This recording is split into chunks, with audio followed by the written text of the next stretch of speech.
Hi, I'm Dr. Balraj Naidu, robotic joint replacement surgeon at Onus Robotic Hospitals, Hyderabad. Today I'm going to discuss about in detail about what is rheumatoid arthritis, what is osteoarthritis.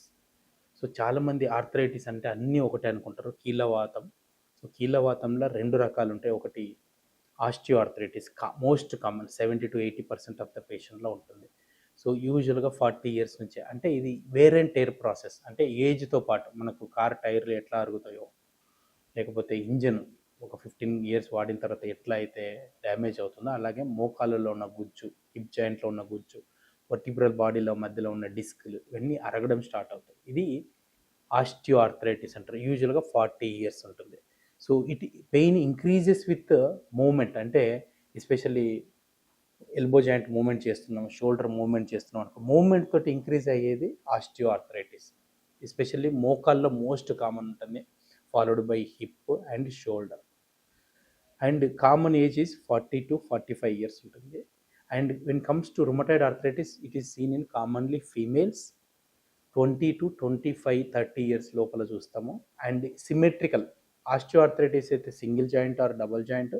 ఇది symmetrical అంటే right hand left hand. Early morning stiffness ఉంటుంది, చాలా ఎక్కువ stiffness. Pain decreases with activity. అంటే సాయంత్రంకి వచ్చే వరకు pain తగ్గుతూ ఉంటుంది. మార్నింగ్ టైము పాత్రలు కడుగుదామన్నా, డైలీ లివింగ్ యాక్టివిటీస్ చేసుకోమన్నా చాలా ఇబ్బంది పడుతుంటారు.